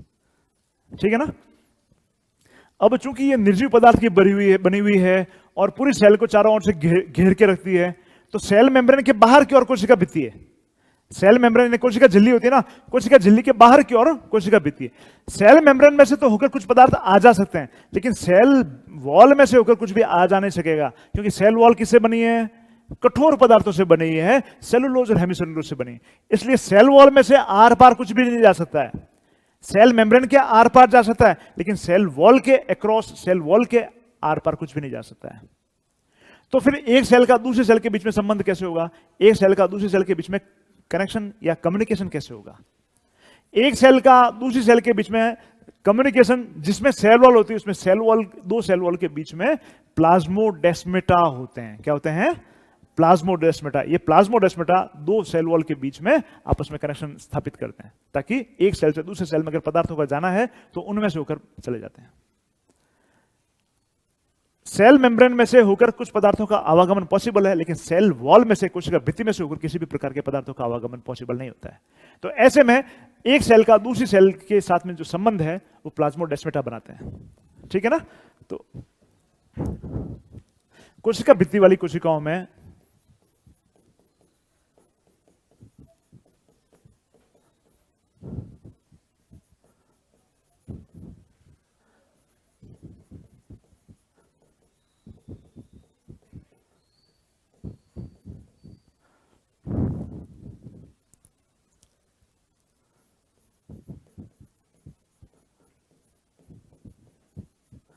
प्लाज्मोडेस्मेटा होते हैं दो कोशिकाओं के बीच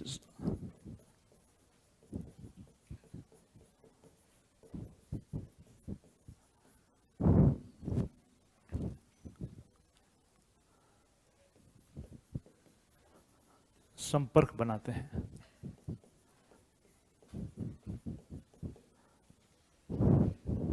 ठीक है, कोशिका भित्ति के बारे में इतना काफी है।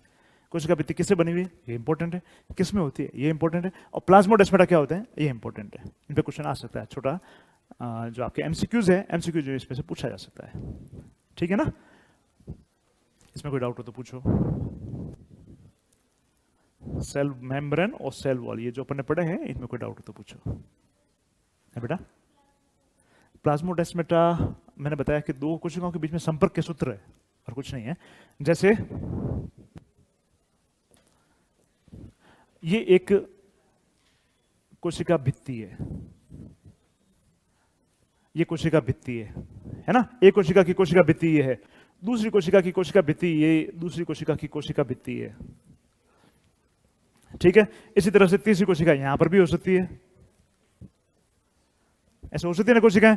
तो इन कोशिकाओं में आपस में कुछ पदार्थों का आवागमन होगा, है ना, वो सेल वॉल के थ्रू तो नहीं हो सकता क्योंकि सेल वॉल कठोर है। तो ऐसे में इनके बीच में कुछ इस तरह से कुछ चैनल्स बने हुए होते हैं, इनके बीच में आपस में कुछ इस तरह से संबंध होते हैं।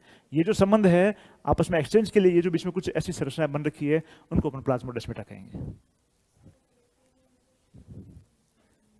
बैक्टीरिया में कोशिका भित्ति कौन सी बनी होती है, सेलुलोज, हेमिसेलुलोज, पेक्टिन। हाँ, खास हमें जो याद रखना है, फंजाई में ये नहीं होते हैं, फंजाई में केवल काइटिन होता है। अपन को याद खास फंजाई का रखना है क्योंकि फंजाई इसमें एक अपवाद है, फंजाई में ये सब चीजें नहीं होती, फंजाई में क्या होगा, काइटिन होता है, ये याद रखना है। समझ आया होगा प्लाज्मोडेस्माटा क्या है।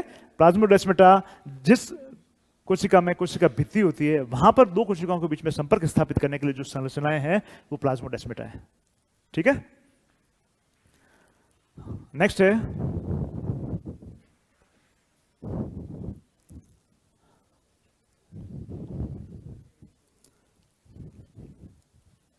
कोशिका द्रव्य।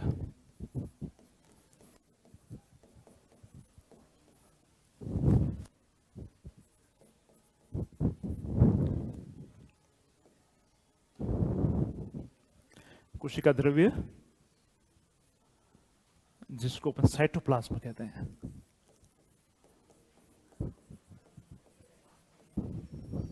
साइटोप्लाज्म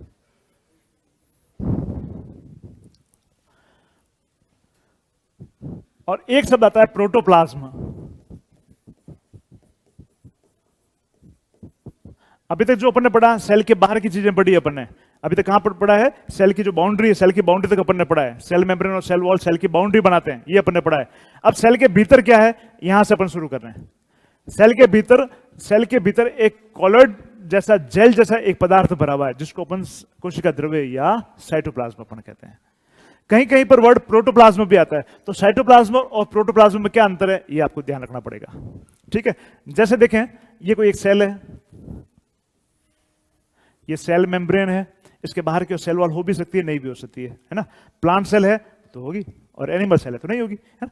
इसके भीतर की ओर एक बीच में न्यूक्लियस होता है, अपन आगे पढ़ेंगे, डबल लेयर्ड एक न्यूक्लियस है। ठीक है, और इसके अंदर भी कुछ तो पदार्थ भरा हुआ है और कुछ पदार्थ यहां पर भी भरा हुआ है। इसमें कुछ कोशिकांग है, इसमें क्या है, कुछ कोशिकांग है, इसमें कुछ कोशिकांग अपन को यहां पर नजर आएंगे। ठीक है, कोशिका झिल्ली के भीतर जो भी है सब कुछ, जिसमें कोशिकांग भी शामिल हो गया, न्यूक्लियस भी शामिल हो गया, उसको तो अपन कहेंगे प्रोटोप्लाज्म। ठीक है, लेकिन अगर इसमें से न्यूक्लियस को हटा दें, यानी न्यूक्लियस के अलावा जो है वो cytoplasm. Cytoplasm plus nucleus protoplasm. समझ आ रहा होगा। जहां पर प्रोटोप्लाज्म शब्द आता है इसका मतलब क्या हो गया कि इसमें केंद्रक की भी अपन बात कर रहे हैं। जहां पर प्रोटोप्लाज्म शब्द नहीं आता, साइटोप्लाज्म आता है, इसका मतलब केंद्र की बात नहीं कर रहे हैं, केंद्र के अलावा जो भी है उसकी अपन बात कर रहे हैं। ठीक है ना, तो प्रोटोप्लाज्म जो है वो साइटोप्लाज्म यानी कोशिका द्रव्य प्लस न्यूक्लियस यानी केंद्र की अपन बात करते हैं। ठीक है, समझ आया होगा दोनों शब्दों में अंतर। तो कहीं पर प्रोटोप्लाज्म शब्द उपयोग में लिया गया, कहीं पर साइटोप्लाज्म शब्द उपयोग में लिया गया। हालांकि दोनों में अंतर है, लेकिन फिर भी कई जगह पर एक दूसरे को रिप्लेस करते हुए इन शब्दों का उपयोग किया जाता है। इसमें अपन को कंफ्यूज होने की जरूरत नहीं है। ठीक है ना, साइटोप्लाज्म जो है वो वास्तव में एक कॉलॉइडल सॉल्यूशन है। कैसा सॉल्यूशन है, कॉलॉइडल सॉल्यूशन है, कॉलॉइड विलियन है। अपन विलियन पढ़ेंगे अपनी केमिस्ट्री में, तो उसमें अपन देखेंगे ये कॉलॉइडी विलियन है।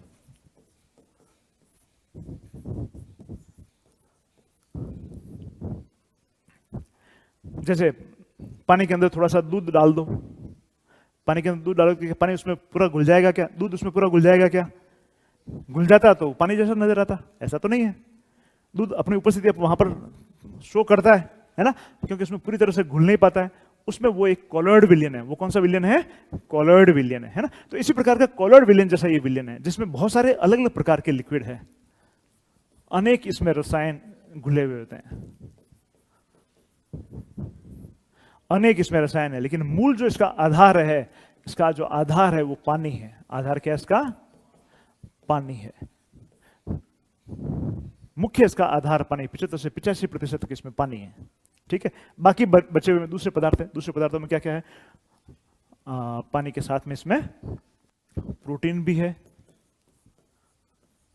वसा भी है, खनिज लवण भी है। खनिज लवण जैसे सोडियम भी है, पोटेशियम भी है, कैल्शियम भी है, क्लोराइड आयन भी है। ऐसे खूब प्रकार के आयन इसमें होते हैं, जिनको अपन खनिज लवण कहेंगे। ऐसे खूब सारे पदार्थ इसमें है। ठीक है, कोशिका में होने वाली जो उपापचय क्रियाएं, उन उपापचय क्रियाएं कहां पर होती है? सारी की सारी साइटोप्लाज्म में होती है। कोशिका में होने वाली जो भी सारी उपापचय क्रियाएं कहां पर होगी? साइटोप्लाज्म में होती है।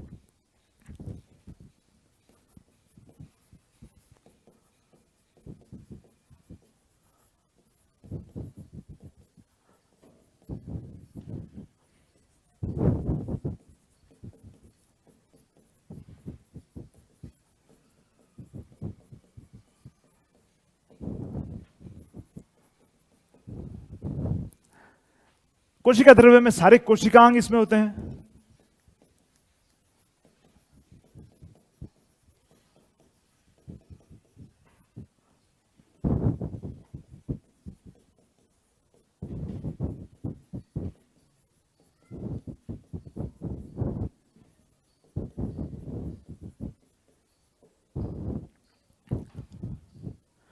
कौन कौन से कोशिकांग है अपन आगे पढ़ेंगे। सारे कोशिकांग के बारे में एक एक करके हमें पढ़ना है। यहाँ पर नाम में लिखना कोई खास जरूरी नहीं समझता। सारे कोशिकांग इस कोशिका द्रव्य में है ना। इसके भीतर इसमें केंद्रक भी है।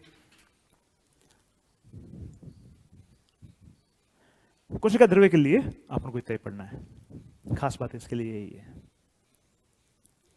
अब बात करते हैं अपन कोशिकांगों की। अब बात करते हैं अपन कोशिकांगों की। कोशिकांग जो है, सारे कोशिकांग, उन सारे कोशिकांगों में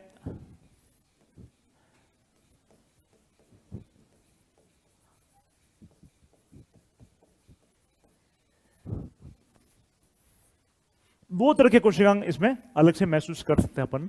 कुछ तो ऐसे हैं जो दोहरी झिल्ली वाले हैं, कुछ तो कैसे हैं? डबल मेम्ब्रेन वाले हैं, दोहरी झिल्ली वाले कोशिकांग हैं।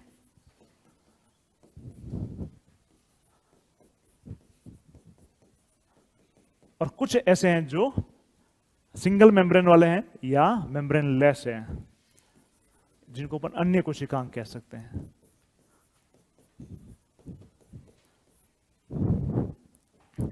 डबल मेम्ब्रेन वाले कौन कौन से कोशिकांग अभी अपन ने डिस्कस किया था? कौन कौन से कोशिकांग डबल मेम्ब्रेन वाले?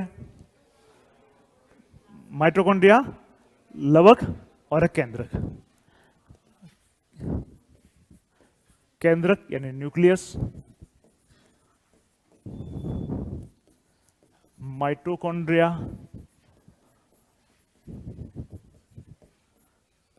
और लवक यानी प्लास्टिड्स।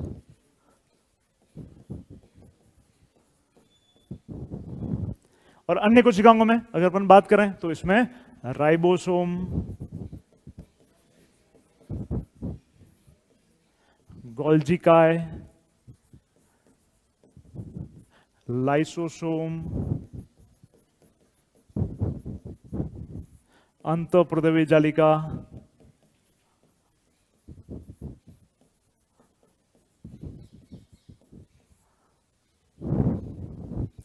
सूक्ष्म ये तारक काय, सूक्ष्म नलिकाएं,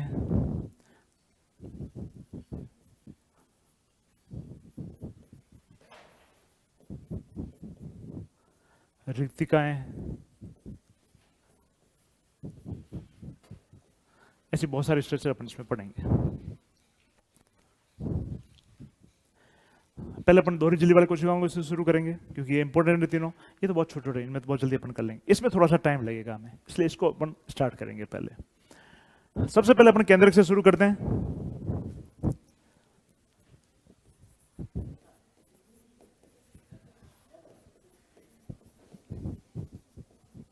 बोलो बोलो, कोई परेशानी है?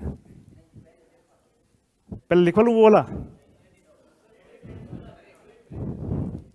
नहीं, ब्रेक अभी नहीं मिलेगा। अच्छा,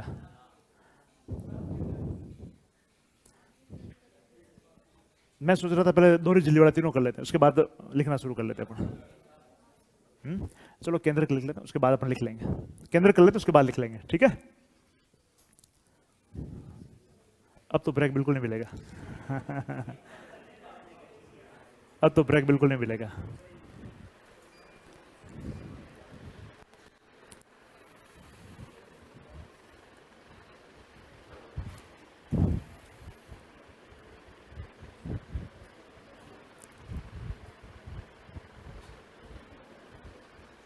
आधे घंटे बाद ब्रेक, ठीक है? न्यूक्लियस या केंद्रक। केंद्रक का मतलब क्या है? जो केंद्र में है। केंद्र में किसके? संरचना के केंद्र में, या सभी भूमिकाओं में से जो केंद्रीय भूमिका है वो जिसके पास है वो केंद्रक है। भाई केंद्रक का मतलब दो तरह से केंद्रक में हो सकता है, या तो संरचना में हो, सबसे बीच में हो, केंद्र में हो, या फिर यह भी हो सकता है कि सबसे महत्वपूर्ण वो, सबसे बड़ी भूमिका उसके पास में, सबसे केंद्रीय भूमिका उसके पास में हो। तो दोनों ही बातें यहां पर सत्य है। नॉर्मली सेल के भीतर जो केंद्र में केंद्रक होता है ना, हालांकि हर बार ऐसा नहीं होता है, पादप कोशिकाओं में ये एक तरफ खसका हुआ भी हो सकता है, ठीक है ना, लेकिन अधिकतर ये केंद्रक केंद्र में होता है। साथ में सबसे बड़ी जो कंट्रोलिंग यूनिट है, सभी चीजों को, सभी कोशिकाओं के फंक्शन को जो कंट्रोल करती है वो केंद्रक करता है। इसलिए जो सबसे बड़ी भूमिका जो है कोशिकाओं में, वो सबसे बड़ी भूमिका केंद्रक की होती है, इसलिए इसका नाम केंद्रक है, ठीक है ना। तो केंद्रक एक दोहरी झिल्ली वाला अंग है, डबल मेम्ब्रेन वाला एक अंग है।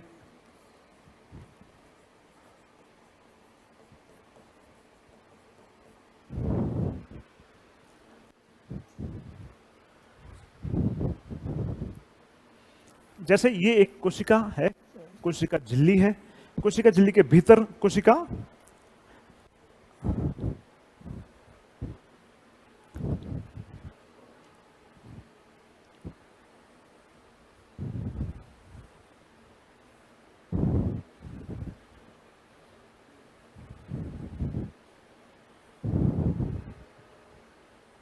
इस तरह से दोहरी झिल्ली है। ये है केंद्रक की झिल्ली, केंद्रक झिल्ली। ये कौन सी है? केंद्रक झिल्ली, जिसको अपन न्यूक्लियर मेम्ब्रेन अपन कहते हैं, ठीक है।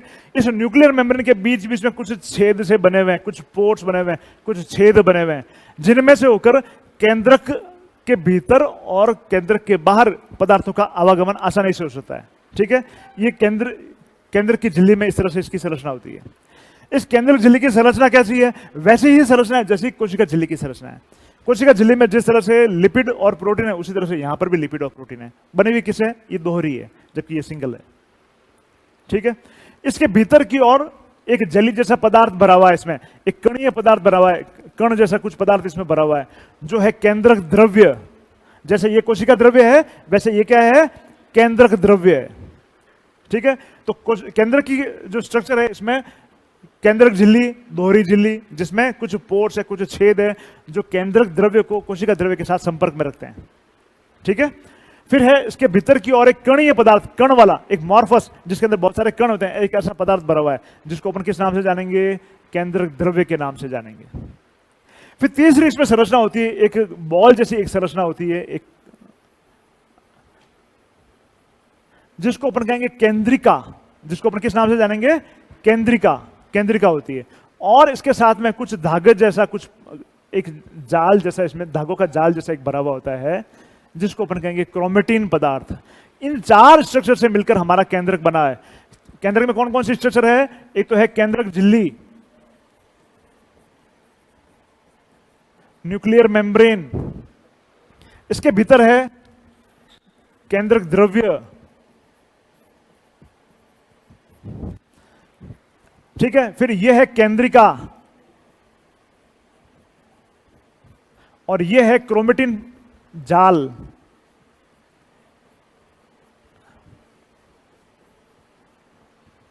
इन 4 चीजों से मिलकर हमारा केंद्रक बना है। ठीक है, तो केंद्र की स्ट्रक्चर अगर हमें लिखनी है तो केंद्र की स्ट्रक्चर में हमें 4 चीजें हमें बतानी पड़ेगी। ठीक है, स्ट्रक्चर से पहले सबसे पहले एक रॉबर्ट ब्राउन था। इस रॉबर्ट ब्राउन ने सबसे पहले केंद्र को देखा।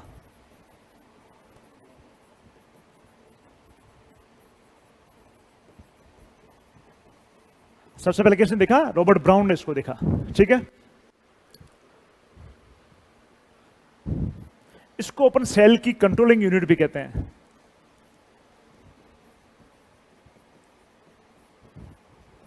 कोशिका का ये नियंत्रण केंद्र है, ये कंट्रोलिंग यूनिट है।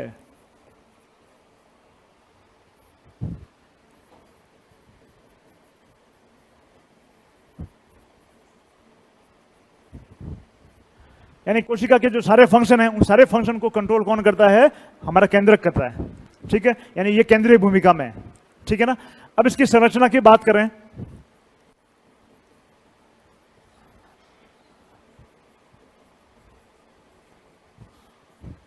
तो इसकी संरचना में हमें 4 चीजें डिस्कस करनी है। केंद्रक झिल्ली, जिसको अपन कहेंगे न्यूक्लियर मेम्ब्रेन।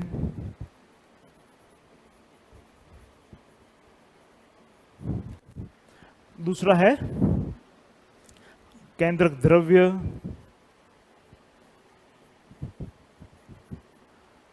तीसरा है केंद्रिका, जिसको कहते हैं न्यूक्लियोलस। और चौथा है क्रोमेटिन पदार्थ या क्रोमेटिन जाल।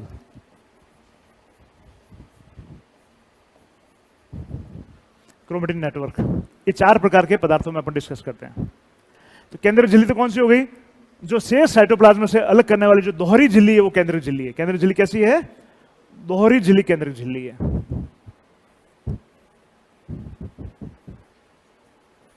दोहरी झिल्ली जो है वो केंद्रक झिल्ली है। ठीक है, किससे बनी है? बिल्कुल कोशिका झिल्ली के समान है। कैसी है? कोशिका झिल्ली के समान है, स्ट्रक्चर में कोशिका झिल्ली जैसी है।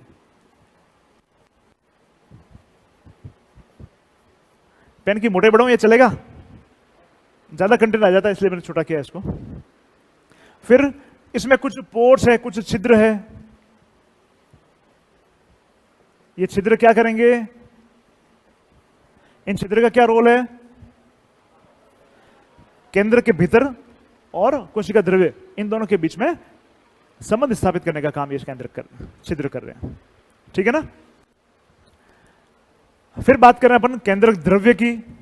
इसके भीतर जो ये कोलोइडल जो पदार्थ, मॉर्फस पदार्थ या कणीय पदार्थ जो भरा हुआ है, कणीय द्रव्य जो है वो केंद्रक द्रव्य है। ठीक है, इसमें बहुत सारे केमिकल्स घुले हुए होते हैं। जैसे साइटोप्लाज्म में घुले हुए हैं वैसे इसमें भी घुले हुए होते हैं। जैसे साइटोप्लाज्म में प्रोटीन और लिपिड होते हैं वैसे इसमें भी प्रोटीन लिपिड होते हैं, लेकिन मुख्य आधार इसका भी पानी होता है। ठीक है, फिर है केंद्रिका, एक ठोस बॉल जैसी जो स्ट्रक्चर है।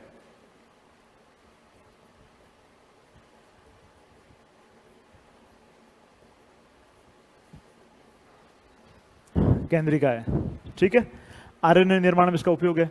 केंद्रक झिल्ली और केंद्रिका ये दोनों गायब हो जाती है जब भी कोशिका का विभाजन होता है। जब भी कोशिका 1 से 2 कोशिका बनने आरंभ करती है तो जो पहली अवस्था है, प्रोफेज अवस्था है, उस प्रोफेज अवस्था में केंद्रक में से 2 चीजें गायब हो जाएगी। कौन कौन सी 2 चीजें गायब होती है? केंद्रक झिल्ली और केंद्रिका गायब हो जाती है। ये दोनों नहीं रहती है। कौन सी अवस्था में गायब होती है? प्रोफेज, पहली अवस्था, प्रोफेज अवस्था में दोनों गायब हो जाएगी। ठीक है, ये दोनों गायब नहीं होंगे, ये दोनों गायब हो जाएंगे। ठीक है, और फिर वापस प्रकट कब होंगे?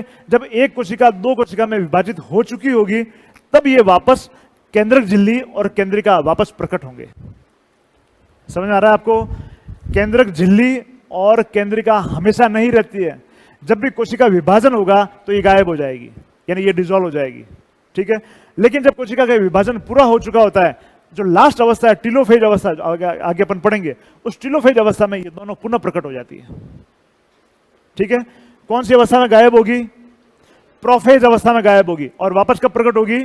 टीलोफेज अवस्था में प्रकट होगी। ये छोटा क्वेश्चन इसमें से बन सकता है इस तरह से, केंद्रक झिल्ली और केंद्रिका कोशिका विभाजन की कौन सी अवस्था में डिसअपियर गायब हो जाती है या अदृश्य हो जाती है? तो प्रोफेज अवस्था में कौन सी अवस्था में प्रकट होती है? या केंद्रक झिल्ली और केंद्रिका कोशिका विभाजन समसूत्री विभाजन के क्रमशः किस अवस्था में गायब और पुनः प्रकट होती है? तो प्रोफेज कॉमा टीलोफेज।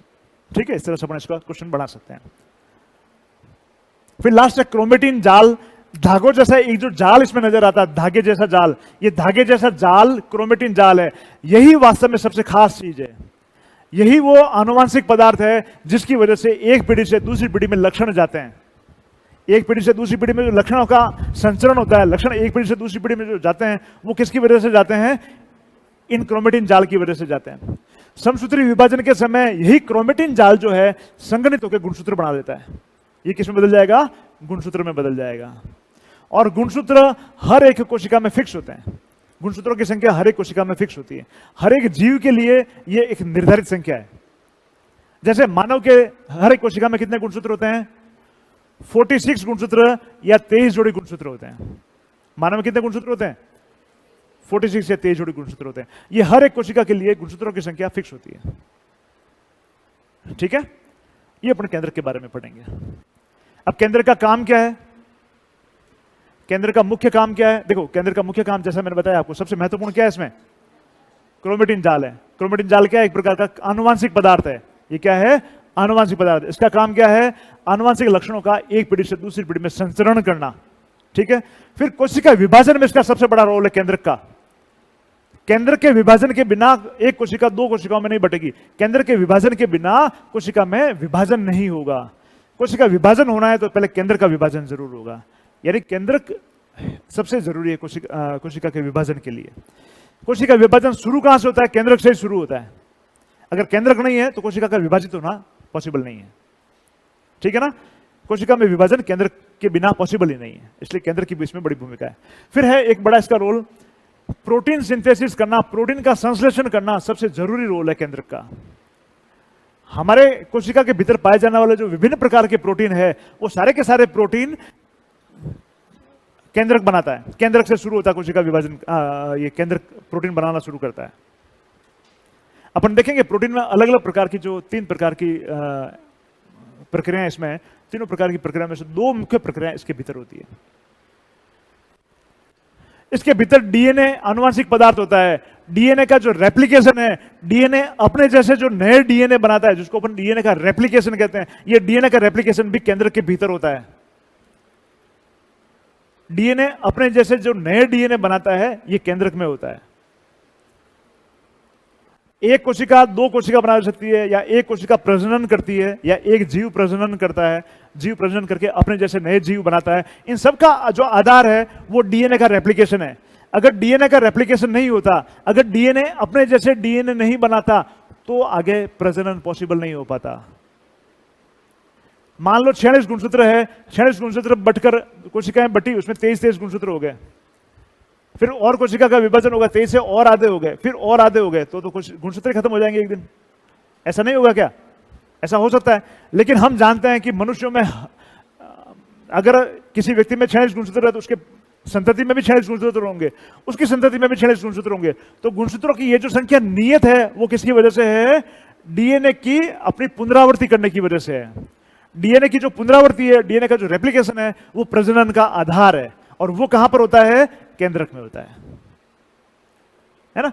ये सारे जो बहुत महत्वपूर्ण जो कार्य है, वो केंद्रक में होने की वजह से ही तो केंद्रक है।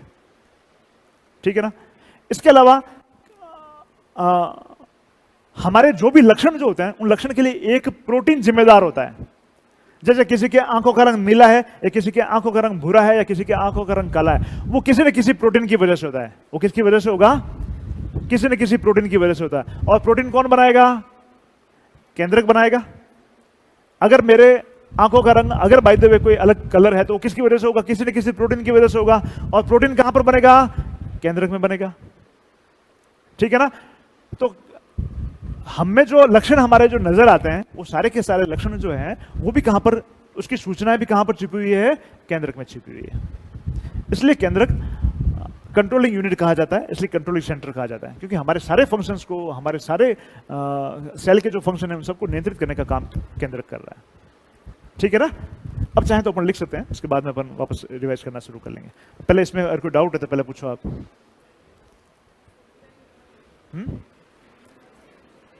5 मिनट का ब्रेक देते हैं, अभी देते हैं, अभी देते हैं। इसमें कोई डाउट हो तो पहले पूछो, फिर ब्रेक देते हैं।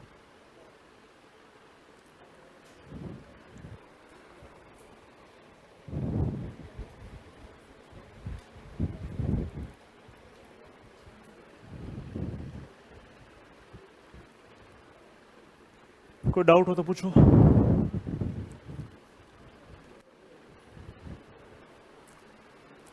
पीछे वाले स्टूडेंट तो शायद यूं ही टाइम पास करने आते शायद, है ना? कुछ 2-4 स्टूडेंट ठीक है, वो भी पीछे वाले स्टूडेंट के साथ बैठ के आज वो भी टाइम पास कर रहे हैं। पैसे वाले होंगे, ज्यादा पैसे होंगे, उनके घर पे भी है, उनके पापा के पास में होंगे ज्यादा पैसे, हो सकता है, पॉसिबल है।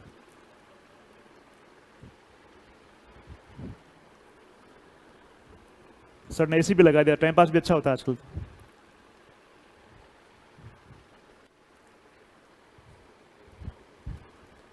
तो ठीक है भाई, 5 मिनट का ब्रेक है, 10 मिनट का ब्रेक है, चलो 10 मिनट के बाद में फिर अपन वापस लिखना शुरू कर लेंगे इसमें, ठीक है? 6:14 हो रखे हैं।